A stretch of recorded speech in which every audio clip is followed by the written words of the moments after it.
مسلمان کا عقیدہ رسول اللہ صلی اللہ علیہ وسلم کے خاتم النبیین ہونے کے حوالے سے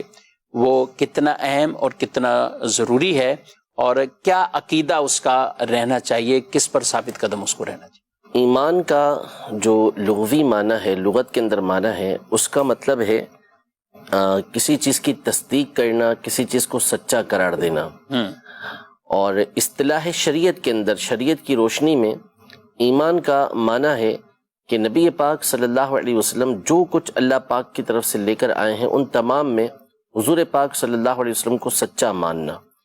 جس کو دوسرے لفظوں میں کہا جاتا ہے کہ ضروریات دین، یعنی دین کی جو ضروری باتیں ہیں ان کی تصدیق کرنا، ان کو تسلیم کرنا، ان کو ماننا، یہ ایمان ہے۔ جیسے اللہ پاک کی وحدانیت ہے، ہمارا رب عز و جل اللہ ہے اور وہ ایک ہے، اس کے ساتھ کوئی شریک نہیں ہے، وہ معبود برحق ہے۔ تو جس طرح اللہ پاک کو ماننا ضروری ہے کہ اللہ پاک ہے، اسی طرح یہ ماننا ضروری ہے کہ اللہ پاک واحد ہے، لا شریک لہ، اس کا کوئی شریک نہیں ہے۔ اسی طرح نبی پاک صلی اللہ علیہ وسلم کو اللہ کا نبی ماننا، رسول ماننا، یہ ضروریات دین میں سے ہے۔ جس طرح آپ کو اللہ کا نبی اور رسول ماننا یہ عقیدے کے لیے لازمی ہے، ضروری ہے، یوں ہی یہ عقیدہ رکھنا بھی ضروری ہے کہ نبی پاک صلی اللہ علیہ وسلم خاتم النبیین، یعنی سب سے آخری نبی ہیں، آپ کے بعد کوئی دوسرا نبی نہیں ہے، نہ آپ کے زمانے میں نہ آپ کے بعد۔ نبوت کا دروازہ اللہ پاک نے نبی پاک صلی اللہ علیہ وسلم پر بند کر دیا۔ یہ مسئلہ قرآن مجید فرقان حمید کے نص قطعی سے، متواتر احادیث طیبہ سے،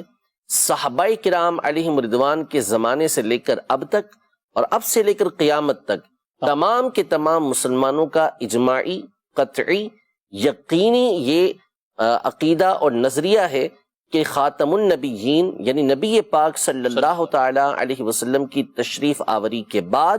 آپ پر نبوت کا دروازہ بند کر دیا گیا، اب کوئی نیا نبی نہیں آئے گا، کسی بھی طرح کا کوئی نیا نبی دنیا میں نہیں آئے گا۔ یہ ہمارا عقیدہ اور نظریہ ہے۔ اس کے برخلاف اگر کوئی عقیدہ رکھتا ہے تو وہ دائرہ اسلام سے خارج ہے۔ یعنی ایک ہے کہ کوئی اس بات کا عقیدہ رکھے، اس بات کا نظریہ رکھے، اس بات کا اعتقاد رکھے کہ نبی پاک صلی اللہ علیہ وسلم کے بعد کوئی نبی ہے، اگر یہ عقیدہ رکھتا ہے جسے قادیانی رکھتے ہیں تو وہ کافر ہے، وہ دائرہ اسلام سے خارج ہے۔ یہ تو ایک یقینی بات ہے، لیکن ساتھ ہی ساتھ یہ ذہن نشین رہے کہ نبی پاک صلی اللہ علیہ وسلم کے بعد اگر کسی کے نبی ہونے کو ممکن بھی جانے کہ آپ علیہ الصلوۃ والسلام کے بعد کوئی نیا نبی ہو سکتا ہے، تو اس صورت میں بھی وہ دائرہ اسلام سے خارج ہو جائے گا، اس کا ایمان سے کوئی تعلق یہ نہیں ہے۔ یہ ہمارا قطعی، یقینی، اجماعی عقیدہ اور نظریہ ہے۔ اس کے برخلاف کسی مسلمان کا کوئی عقیدہ ہو ہی نہیں سکتا۔